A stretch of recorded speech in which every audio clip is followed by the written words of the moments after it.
Good morning, everybody, and thank you for joining us here today. My name is Onwe Iyang, and I'll be your moderator for today. We have a few speakers talking today from Just Stand Out, Schneider Electric, and Pylontech. And I would like to tell you how it's going to proceed today. First of all, we'll take the presentation, and then we'll take the questions later. My name is Onwe Iyang, and I'm the CMO at Just Stand Out Limited. Just Stand Out is an electrical and mechanical company, and we're divided into three main categories: the alternative energy arm, the mechanical and the electrical arm, and the consulting and the training arm. For today, our webinar will focus on the alternative energy arm. The title of our webinar today is "The Lithium-Ion Promise is Here and It's Real." And we're going to show you with real-life examples how lithium-ion is being advantageous to companies and industries, how they're already using it in and around Africa. So also in Nigeria, it's been in use. Without further ado, I'll hand you over to Joseph Iyang. He's our CTO. He's the Chief Technical Officer at Just Stand Out, very passionate about alternative energy. After him, we'll have Babajide Ogunlesi from Schneider Electric.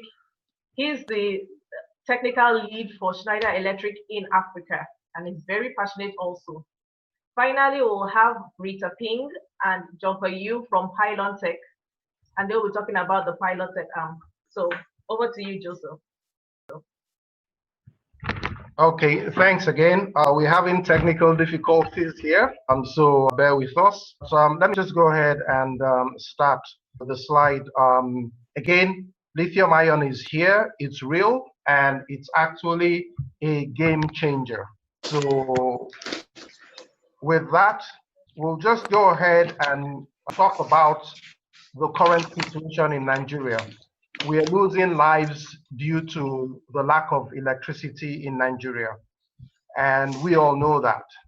The reason for that is, if you take a look at this chart, we have a challenge here that we have to overcome.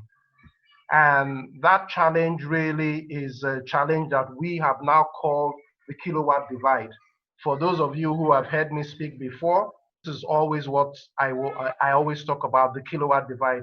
How do we solve that? A country that has 178 million, according to this chart, but in real life, some people say we're up to 200, has an installed capacity of only 11,000 megawatts. On a good day, maybe we do 5 or 4. So this is the challenge that we all in this room are hoping to overcome and praying to overcome. Now, how do we overcome that? We have come up with a mantra in Just Stand Out, and that mantra says DC, which is decentralization, storage, efficiencies, and artificial intelligence. And even in places where they are not having kilowatt divide problems, this still applies, because it is what is going to help to continue to deliver energy while maintaining our carbon footprints. For example, in California today, decentralization is moving fast forward in the sense that we have the climate getting very dry, forest fires due to electricity poles and cables starting fires. So they are looking at decentralization. Storage, which is what we are going to talk about today, is the key of keys, and I call it the key to solving our energy issues. And efficiencies, definitely. How do we get things more efficient? And the last but not the least, artificial intelligence, which in my own definition, I actually use it very lightly. Anything from what I would call a relay in my definition is artificial intelligence. But definitely we have things that are much, much, much better than that. This week, we saw that Tesla started auto bidding system in the UK, which is based on AI. And they have also, if you were following the news, last month they registered as a utility company in the in the UK. And part of that is they are looking at moving the energy business out. Let's then talk about, we talked about storage as being the key of keys to solving our kilowatt divide problem.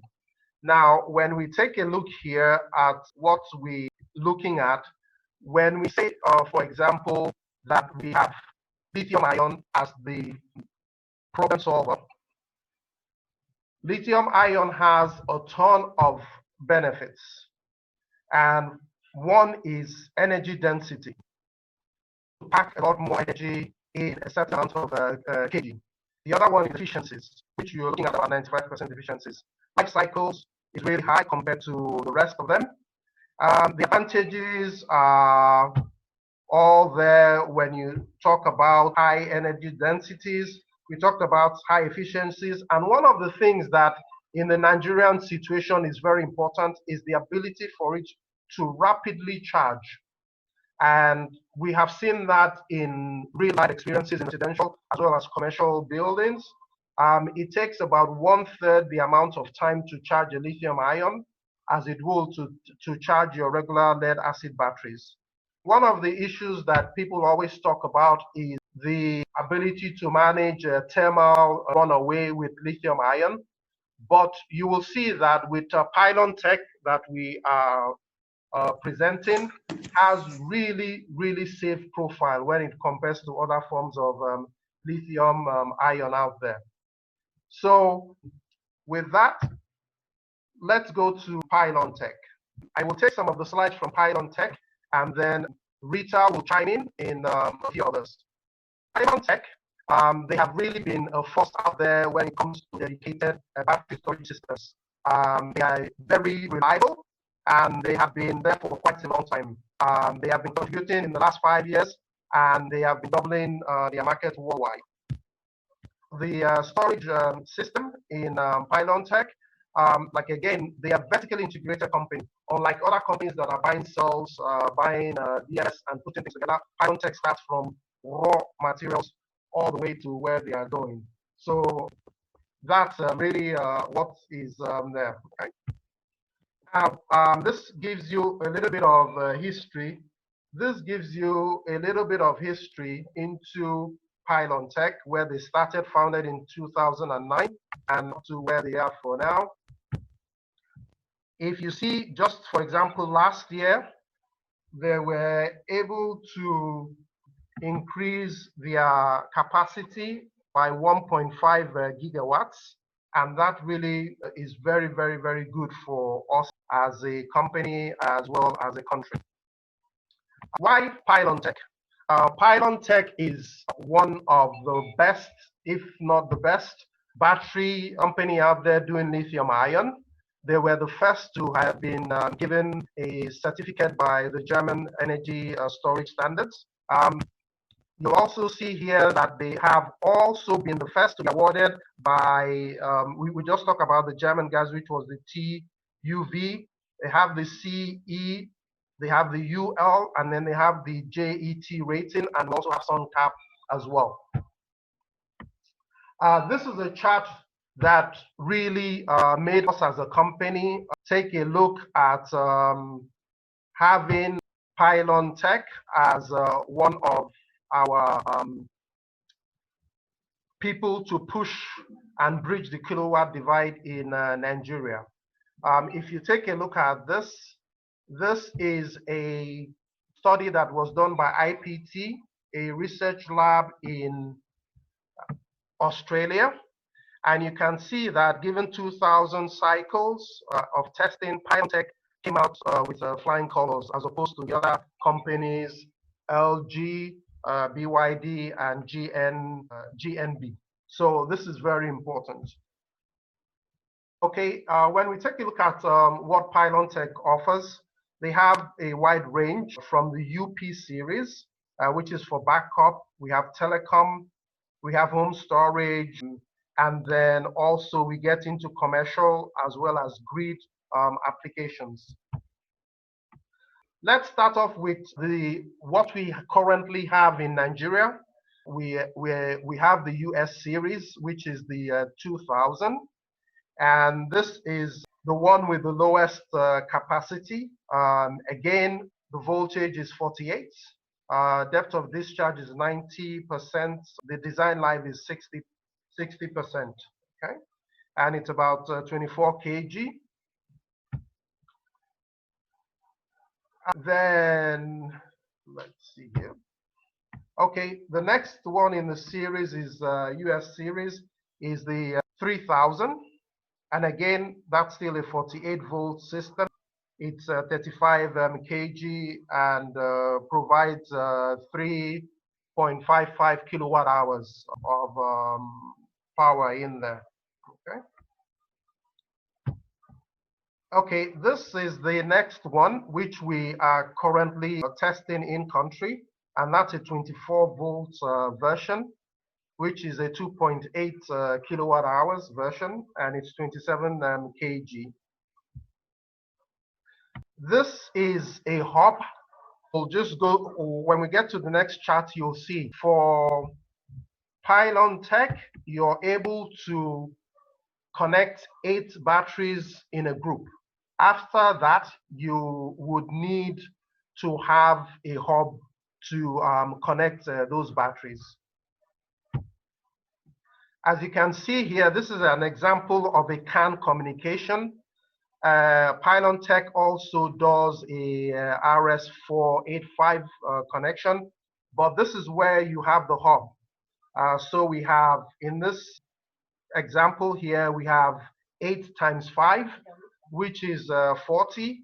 The other thing that is beautiful about Pylontech is you can mix and match the US 3000 and the US 2000 together if you're trying to meet a targeted kilowatt hour capacity for storage. Now, the next level is that you can also go ahead and get up to 200 batteries, which means you'll be using 6 hubs in order to make this happen. So each 40 battery bank will have 1 hub, and then on top of those 5 hubs, you'll have another hub sitting on top of it to give you the amount of power you want. Okay, with that, I will hand it over to Babajide from Schneider. Okay, hi again, everyone. Quick reintroduction of myself for the people that may have joined later. My name is Babajide Ogunlesi, Sales Application Engineer for Solar Business in Africa. And I'll just give you a quick introduction for how we can integrate Schneider inverters along with the Pylontech batteries. So some history when it comes to this. First of all, we started with the XW inverter. If you can see the screen, there was the Connect XW inverter, which is the grayish one. It started commercialization in 2006, a pure sine wave inverter, and was good for single phase or 3-phase application and a very quick transfer time. It has an internal transfer relay time of about 8 milliseconds, so pretty quick. Then, with technology and everything, in comes the XW Plus inverter from 2014. Now here, you'll be able to do multi-level stacking. It basically increase the amount of inverters you can put to achieve greater power output. Then also, when it comes to AC coupling, this is your go-to guy. So with AC coupling, if you might not know of, it's when you use string inverters. I'm not going to go deep into it, but traditionally in Nigeria, most people know of DC coupling applications where you have your charge controllers working together with your inverters and your battery bank. There's another way you can introduce solar to the system where you talk about AC coupling, and with the XW Plus, you can do AC coupling. Then we move to the XW Pro, commercialized for the UL market in 2019, then for the IEC market in 2020, which is this year. So some advancements of the XW Pro over the XW Plus. Number one, it allows you to do active grid code management. If you might be familiar with some grid codes, you find out that some places like California, Hawaii, South Africa, they're actively changing their grid codes to accommodate some different changes. You have a smart inverter connected to the utility, you have to make it apply to those grid codes because the grid can send any information and your inverter has to follow suit. So with the XW Pro, you can have that active grid conformity. Then a big improvement here is now with closed loop lithium-ion integration, which is basically going to be what I'll be dwelling on in this conversation. enhanced AC coupling, and then you have close integration with the connect gateway and connection sites. Please, next slide. So this gives you a quick snapshot for how it's possible to do the closed loop integration. So to start with, there are two ways you can communicate with lithium-ion batteries. So let me even say smart or custom batteries. The first is through open loop. The second is through closed loop.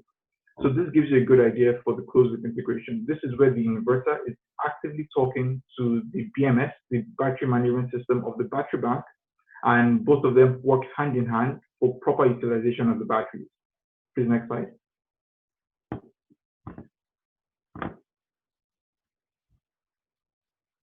Yes, so the first communication protocol I was talking about is open. Open loop is what you might typically find with in a scenario of a lead acid battery. If you have your flooded gel or AGM battery, it's basically what it is.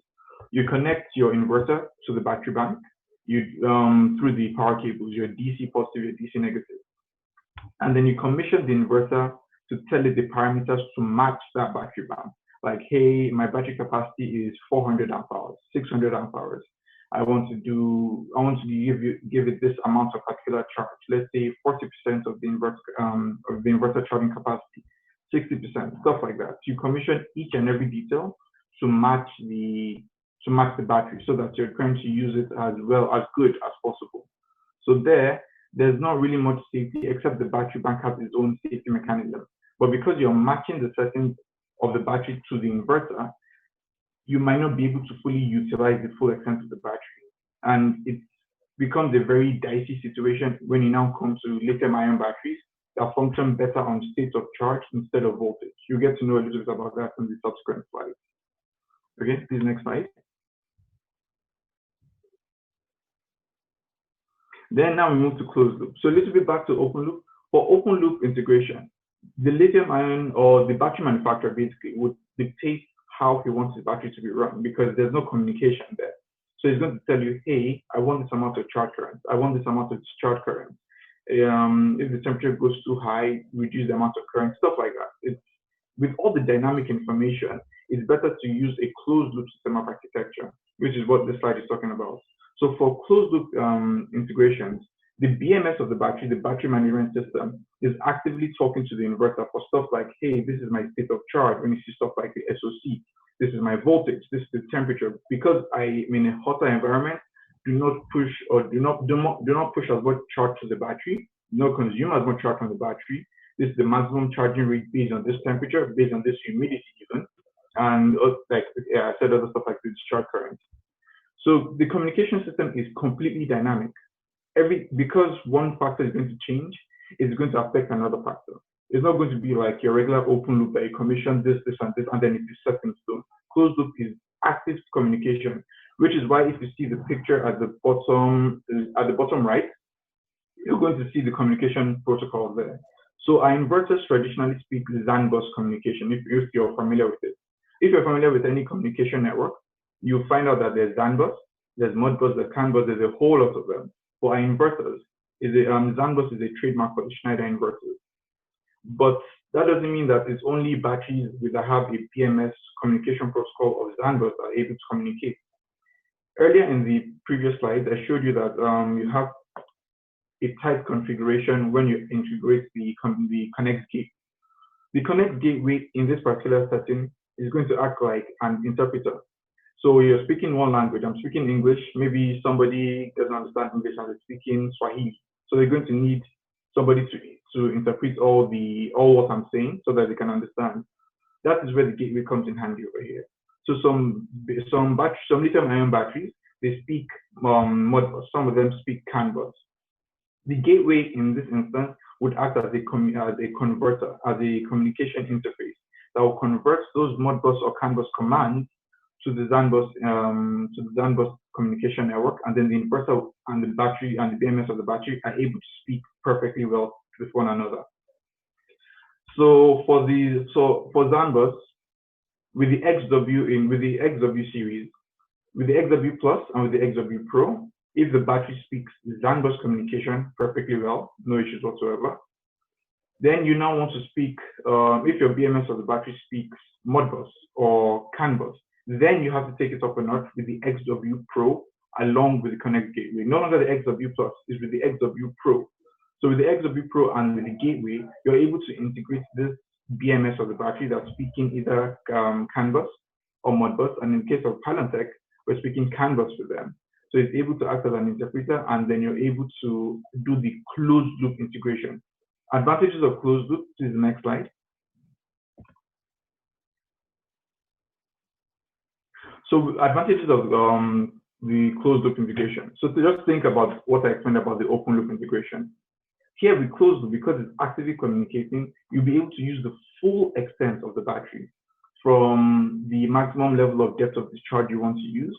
You'll be able to utilize it perfectly. If the temperature gets too hot, then you're reducing the amount of charge going to it. While in the case of open loop, basically if you have higher temperatures and your inverter is pumping high amount of current that the battery can't handle at that temperature, you might have a shortened lifespan of the battery bank. So here with the closed loop, better battery utilization, improves transitions from state of charge functions.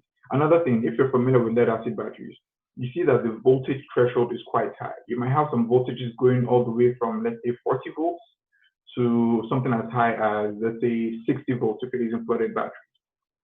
With lithium-ion batteries, you have a very narrow voltage threshold. It's not as steep as what you find in like a lead acid battery. So there, it makes a whole lot more sense for you to utilize state of charge of the battery. Using state of charge of the battery to perform your functions. So when I say state of charge, I mean like my battery is 100%, 70%, 50%. With lead acid batteries, you typically find that if you're not using state of charge, you have to use voltages. Not everybody might really understand those differences in voltages. But I mean, if you give someone that's working in the finance sector state of charge that, hey, your battery is 100% full, of course he's going to understand that. So it's easier to, so it makes much more sense to utilize state of charge functions when you're using it with lithium-ion batteries because of that narrow voltage gradient. Improved regulations to avoid nuisance stripping of the BMS battery, because here, again, like what I said, instead of only the BMS in charge of the safety of the battery bank, the inverter and the BMS, because they're speaking together, are both in charge of the safety of the battery bank. Improved AC coupling. AC coupling, if you're familiar with that, it might be a little bit difficult to do AC coupling based on voltage if you're doing it for a lithium-ion battery, because again, of the narrow voltage threshold. So with the XW Pro, or if you're using the XW Plus and your battery is speaking bandwidth, you'll be able to utilize advanced or better enhanced AC coupling methods when you're using it with the connect gateway and the battery and the BMS of the battery. Okay, I think I've covered all that here. So please next slide.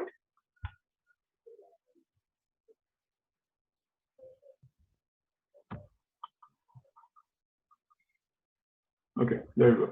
So this gives you a more in-depth look at what I'm talking about there. If you look at the picture, I'm really going to dwell on the picture here.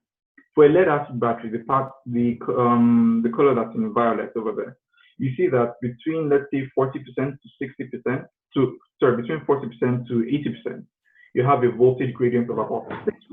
So that's pretty high for you to play around with. But in the case of lithium ion, the part that's in red, if I'm saying that correctly, in the part that's a red line, you see that from that same 40% to 80%, a difference of 0.5 volts is there. So it is a very narrow gradient, and in some cases, some inverters might not be able to play with that difference in voltage very well. Because if you also understand something about voltage, you find out that some very, based on the operation of it, sometimes the voltages might just go extremely high or extremely low, depending on what you're doing. Let's say you have an inductive load on the system. During the startup of that inductive load, the voltage might just seem to go down drastically. And in some cases, some inverters might not be able to handle that pretty well. So that's why it makes much more sense for you to utilize state of charge in this function. Okay, please next slide. This is okay. So sorry about that. So yeah, that basically covers my part. So I hope it makes sense for the difference between open loop and closed loop and how we can work with Pylontech batteries with the XW Pro and the gateway via closed loop communication. Thank you. Okay, thanks again, Babajide, for that. So I'll go ahead and talk about real world success.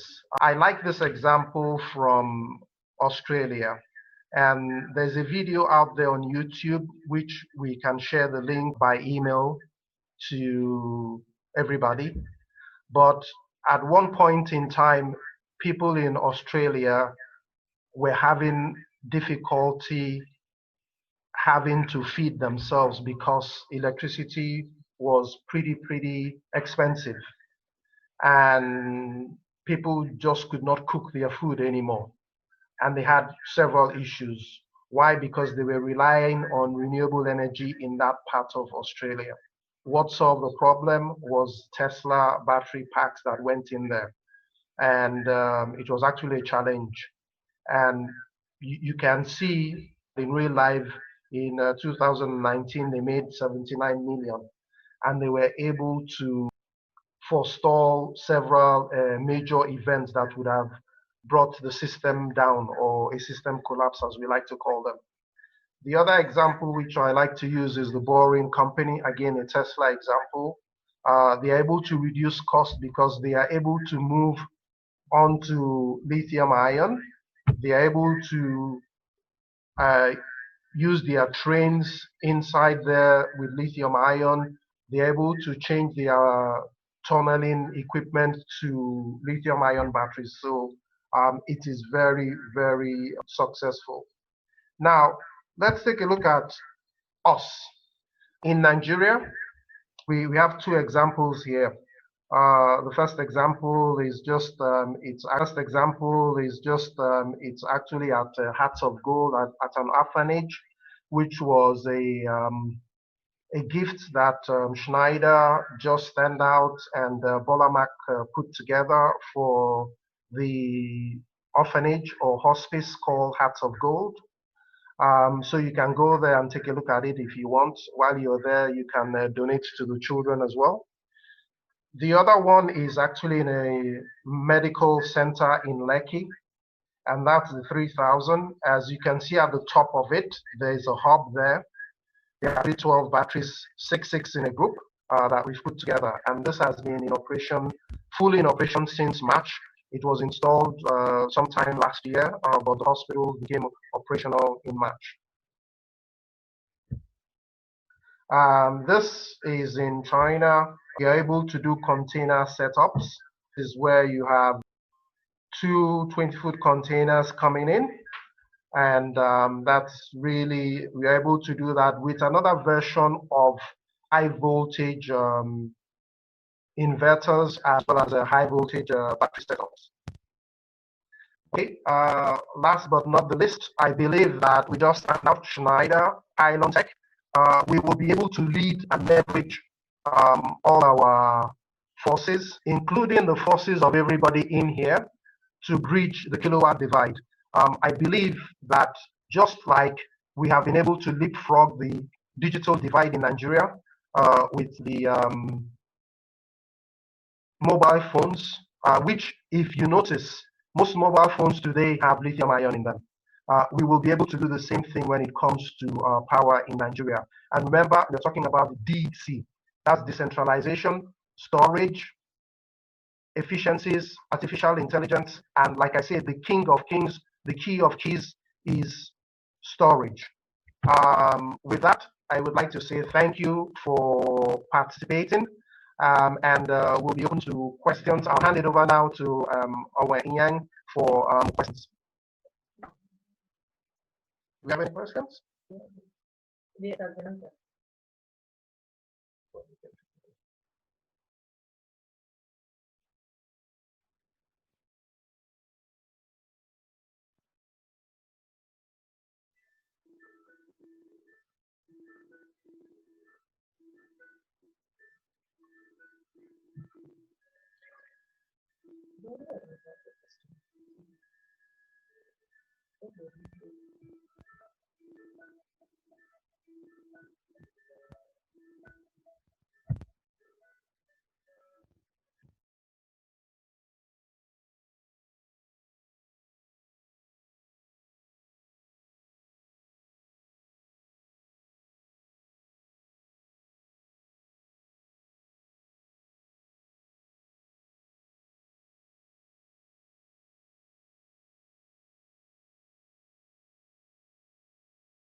Hello. Okay. Thanks for that video. Now, does anybody have any questions? I think Babajide has answered one of the questions that was out there. Babajide, could you restate the question just in case people were not looking at their charts here? So the question the person asked on the chat was, is it possible to integrate lead acid batteries and lithium ion batteries in the same installation? Let's say you have an installation, I want to mix those two kind of batteries. That is highly not recommended. With batteries, they have their own different characteristics and parameters. The voltage is supposed to be this point to this point for charging. The charge current is supposed to be at this exact value. And also, with the lithium ion battery and the lead acid battery, or even amongst different the same lead acid batteries but different brands, they are going to have completely separate or completely different characteristics. So if you mix that, you're maybe going to be underutilizing one and one is doing good, or you're going to be overdoing one and the other one is okay, or you're just going to be overdoing everything, and that could lead to something very dangerous. So anybody would highly recommend that you do not do this because it's very dangerous. You weaken the lifespan of your battery bank, and in the long run, if you're not careful, you could end up completely damaging your battery bank and the equipment that's even connected to the same system. Okay, thanks, Babajide. Any other questions? Yeah, there's some other questions in the chat. Someone was asking about the average lifespan of a lithium-ion battery. So I think I'll leave that for you. The average lifespan of a lithium-ion battery today is 10 years. The design for Pylontech is 15 years. And very soon, that would also be increasing. There are different developments in the pipeline that are going to make lithium ion a 20-year lifetime shortly. Mr. Jumper, are you there? I know we have lost Rita from Pylontech, who is the international sales director. We've lost her, but Mr. Jumper, are you there? Okay, I thought he would be able to add. Any other questions? Sure. To also add to what you just said about the average lifespan of a lithium-ion battery, another advantage, like what Mr. Joe mentioned earlier, was that with lithium-ion batteries, you can go to about 90% of the depth of discharge of the battery, meaning that you can consume a whole lot more available energy for the battery. And as you consume that high amount of energy, you're still having the benefit of enjoying it lasting up to 10 years. Typically, you'll not find this kind of benefits with a lead acid battery.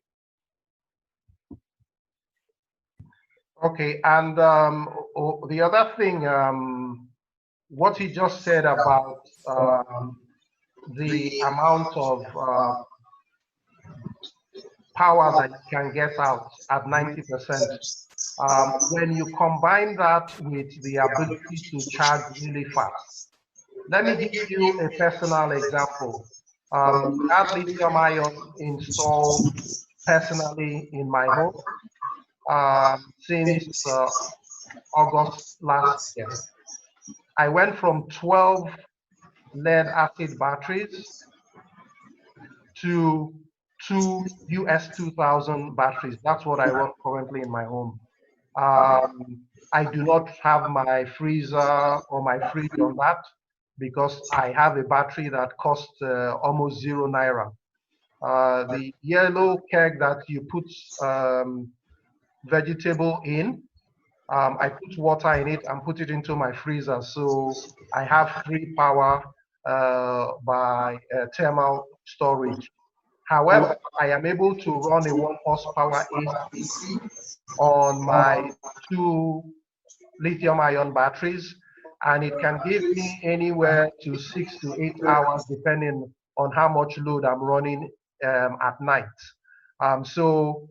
The system is really, really effective. So if NEPA makes mistake and gives me power for 3 hours, my system is fully charged.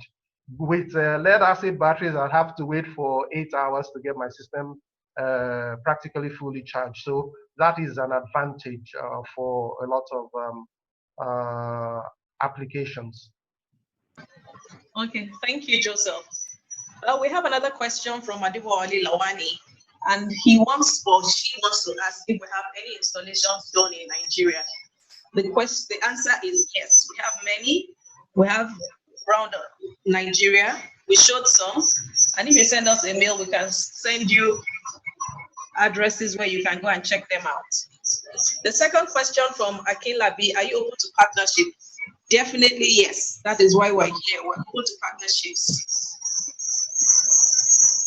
Then, okay, Joseph, can you answer this?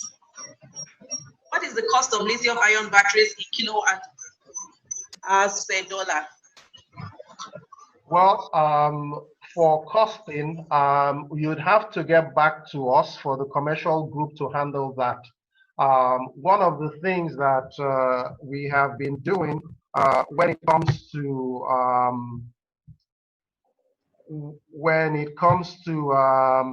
cost is that we are trying to take our costs down. And one of the things that is happening is that based on the tariff system, there are lots of things that are happening. I just shared my slide here. One of the things that Just Stand Out is doing, and also under a group called Nigerians for Super Energy, is making sure that we engage the government to reduce tariffs. If I had a quick phone, if I were able to put a quick phone call to the president or the vice president or the minister of finance, it would be to remove tariffs on lithium-ion batteries tomorrow, because that is something that is going to help us bridge the kilowatt divide in Nigeria. As you can see from this petition that we did for solar panels, we were able to get almost 8,000 people to sign up. And the government has actually, in the last iteration, the FRS and the minister actually in a Zoom meeting that I attended the other day acknowledged that a lot of solar products have been put off tariffs. But for commercial prices, get back to us and we will talk about that. Okay, thank you, Joseph. Okay, somebody wants to ask, or someone has asked, okay, another person on the cost of lithium-ion batteries. Thank you for some presentation. Let's see questions. Thank you. Do these batteries come with a warranty? Yes, the batteries come with a warranty. Pylontech batteries come with a 7-year online warranty when you register them online. They would normally be a 5-year. However, if you register them online, it comes with a 7-year warranty. And also, what we'll be doing, we'll be sending out a compatibility list of inverters that work with Pylontech, so that you can take a look at that. That is always one of the questions we ask anybody who is installing our batteries or wants to work with our batteries is, what type of inverter are you using? So that would also be a question that you as a installer, a vendor will also be asking people to make sure that they are using the right type of inverters. There's a compatibility list of inverters, both regular voltage, or what we call low voltage and high voltage inverters, that are compatible with Pylontech. You need that also for your warranty to be acknowledged. So that's always the first question we ask. When you come to us, I want Pylontech. The next question is, what type of inverters are you going to be using, so that we know that it's going to be put in a setting that will work. The next question is, how many batteries can you connect without using a hub? That number is 8. And as we said earlier on, you can mix and match. For example, the US 2000 and the US 3000, you can mix and match those to get your targeted capacity that you're looking for. what is the maximum batteries that a Schneider inverter can take? Okay, so I'll answer this question in terms of amp hours. If you're using the XW Plus or the XW Pro, each configuration, let's say you have a system that has one battery bank. The system, because it's all connected to the same battery bank, can take up to 10,000 amp hours. But if you have the inverters with their own separate battery banks, there's an installation where you can have, there's a setup where you can have the same inverters or the same setup feeding the same load, where you just split the battery bank. So each one, if it's connected to the same battery bank, you can have up to 10,000 amp hours. If you have 3 separate battery banks for the same system, you can have up to 30,000 amp hours. So it's a pretty big battery bank capacity you can connect to those inverters.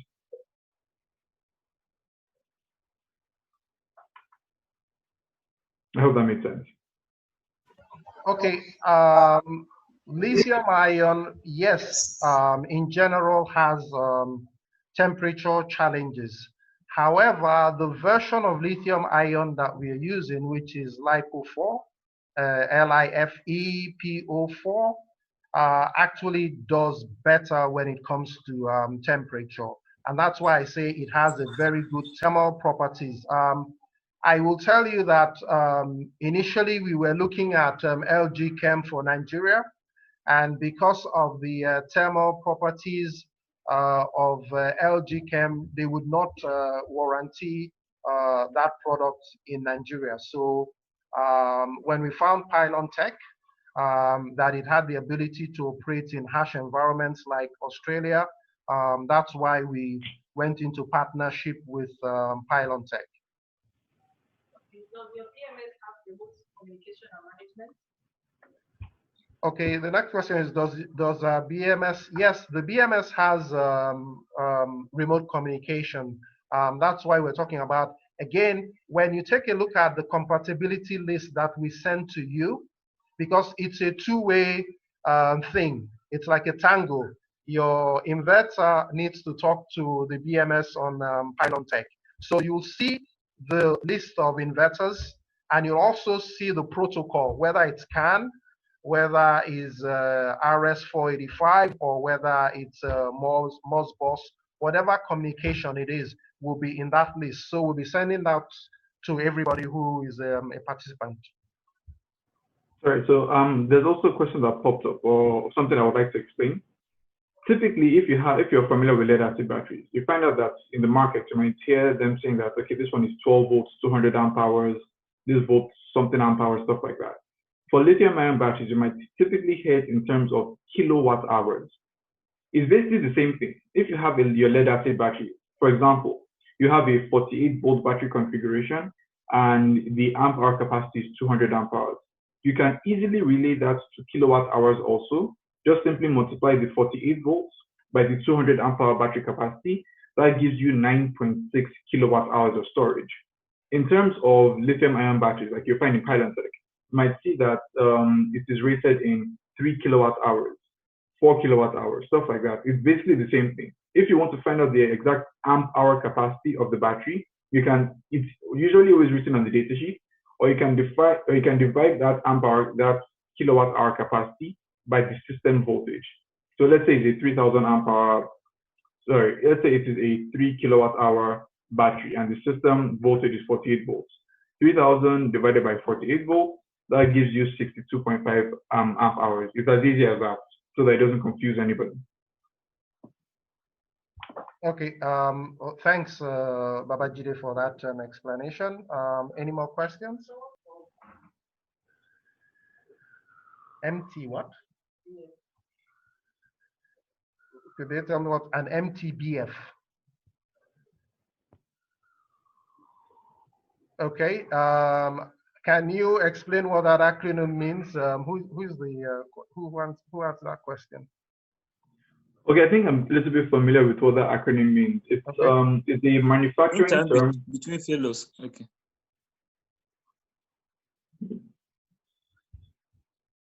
Okay, go ahead, Babajide. What did you say? No, so I think I'm familiar with the term. it means when you're manufacturing it, it's about the safety measure you have in terms of failure. So is there any safety precaution, if I'm getting it right, is there any safety testing done on the hub to ensure like about when it's going to fail, its tolerances, its limits? Is there like a salt fork testing? Can it be installed outdoors? I think that's what is referring to, if I'm not mistaken. Okay. I wish Mr. Jumper was here on the call, but it looks like they are having challenges. But we'll go ahead and get that information to you about the midterm failures. Okay. Thank you. Okay. Any more questions? Sorry, Mr. Yang, can I come in? Yes. My name is Benga. Hello, Mr. Benga. How are you doing? Very well, thank you, sir. I have a question for Mr. Babajide. And the question is very simple.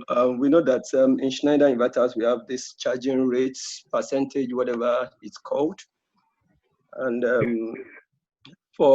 know for lithium ion, based on the explanation we've had today in this training, they are delicate, but once it's well used, we don't have an issue with it. So in setting up charging rate for lithium ion, what are the things we need to consider, and how do we go about it so that we won't get the battery destroyed or neither have the inverter recharged? Thank you. Thanks for the question. It's actually very important. So there are two ways you can go about it. So if we're going with the open loop architecture, then you have to adhere strictly to what the manufacturer is going to tell you about the battery.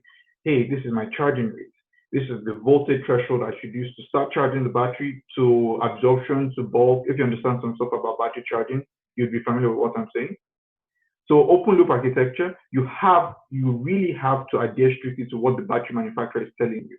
Or you can work hand in hand with your application engineer that has those inverters, but you just have to make sure you adhere strictly to the thresholds of the battery.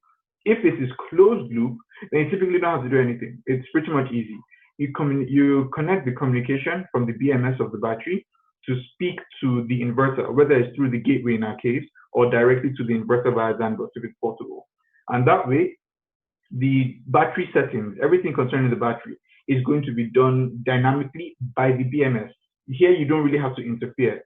You're not going to have to put in my charging current, my discharge maximum current, stuff like that, because everything is going to be sent from the BMS to the inverter. That's why it's called a closed loop architecture. This part of the world, in Nigeria, we're just getting used to lithium ion. I can tell you that maybe we don't have up to 20 or 30% of all installation with lithium ion. What I'm not saying is for systems that doesn't come with presets, which you can variably call the closed loop settings. Yeah. You need to reassign all these things to it, and that's where the question comes in. Because I'm sure I won't want to buy a battery that is not 100,000 naira, and having to destroy the battery because of the carelessness or the fact that I don't know what to do. So let's look at it from the Schneider angle / the battery angle too. Thank you. So in that aspect, just like what Mr. Joe was saying, you have to make sure that your battery is compatible to work with your inverter, especially when it comes to closed loop. So yes, it might have its own BMS communication protocol, but it would not make any sense if your inverter is not able to interpret the data, which is where the compatibility comes into play. You find out that for inverters, for battery manufacturers, they always release, especially when it comes to lithium ion batteries, they always release this note that says, hey, we are now compatible to work with this inverter. Or the inverter manufacturer says that, hey, we're now compatible to work with this battery type. So with lithium ion battery, it is not as easy as a lead acid battery. You can't just go to the market and say, hey, this lithium ion battery, it makes sense. This inverter, it makes sense. I want to now put both of them together. The situation might just end in tears, and you don't want that one. So you have to make sure that you are compatible before you can go ahead and do the installation, which is why we're also creating awareness. For here, like we now know, we are compatible to work with Pylontech batteries. Very key consideration, please. Okay. And I will add to that again. Very, very important. If you call me or you send me an email, the first question I'm going to ask you, what is the inverter and what is the model of the inverter before we proceed. It is very important as what Benga is saying. It's very important that we do it right. The reason for that is if we do not do it right, then things are going to go wrong, and then lithium is going to have a bad name. As I speak to you, there are lots of solar and inverter installations out there that when I'm called because they have a problem and I go in there and I take a look at what's going on and I wonder who did it. So I believe everybody here will try and make sure that we adhere to those standards. We have the information. If it's an open loop, we have the configurations that we will send to you. We'll work with you to make sure it's successful. Our lives do depend on it. I continue to say this, starting as an advocate, now an advocate as a business person. We have to overcome the kilowatt divide in Nigeria for Nigeria to function. And I see a light at the end of the tunnel because lithium ion is out there. And it is going to happen in my lifetime. I believe that. Okay, are there any other questions or are we rounding up? I think someone was just asking about contact. Yeah. Okay. I have a quick question, please, if it's okay. Okay. I have one quick question for Babajide. Okay. Yeah, please, can you clarify if the XW Plus and the XW Pro are backward compatible in terms of paralleling to the XW? Sorry, backward compatible, like can you merge an XW Pro with an XW Plus? Is that what you mean? Yeah. Okay, no, I would not recommend that because there's some unique details or there's some unique features that are compatible that are only done on the Pro that will not be done with the Plus. So if you try and enable those features, you find out that the inverter setup is going to act completely funny, and we don't want to run into any of those issues. So I would recommend that if you're using the XW Plus, stick with the XW Plus. Besides sticking with the XW Plus, if it is a 7048, make sure your entire installation is made up of 7048. If it's the 8548, make sure it is only made up of 8548. If it's the XW Pro, make sure it is only the XW Pro. Okay, thank you very much. Thank you. You're welcome. Okay, any other question? Next. I think the question about contact details, I think I saw that in the chat. I'm just writing my email address there. Okay. Okay. Any other questions? Hello, Owen. Hello. My name is Larry. I'm a renewable energy engineer too, and I have a few questions. So you were mentioning combining a US 3000 with a US 2000. Yes. How is that done? Like, do I need maybe a special communication device, or is just the normal connection as if you're using like a whole set of US 3000 or US 2000? It is just as simple as plugging in, just paralleling it. We'll just assume that you do not know the difference between a US 2000 and 3000, and you're just plugging it in. Okay. No special connections, nothing.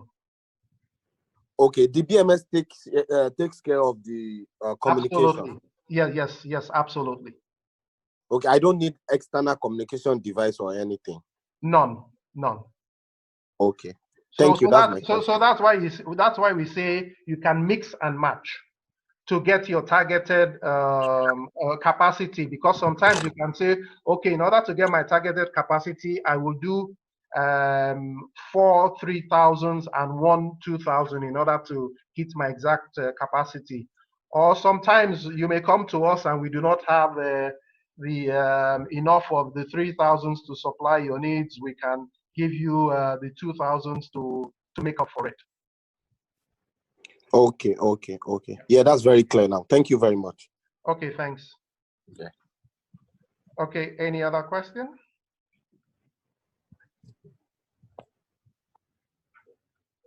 Okay, seeing none, I would like to say again, thank you. Big thanks to everybody on here. I can see a lot of names that have been in this power struggle for quite a long time. Lots of names that have been here. And if I were going to go ahead and name names, it will take quite a long time. But you all know yourselves. You have been in this struggle for a long time. I would tell you that do not give up. We will bridge this kilowatt divide by God's grace. Thanks again, and bye-bye, everybody. Bye, everyone.